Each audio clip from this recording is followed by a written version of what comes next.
hello. There's darkness here. I'm in Borgarfjörður now. On the other side of this hill is University of Bifröst. And here is a beautiful Christmas house.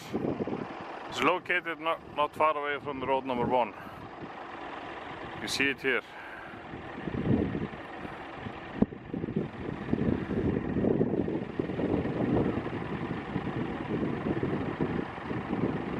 Quite beautiful to see it.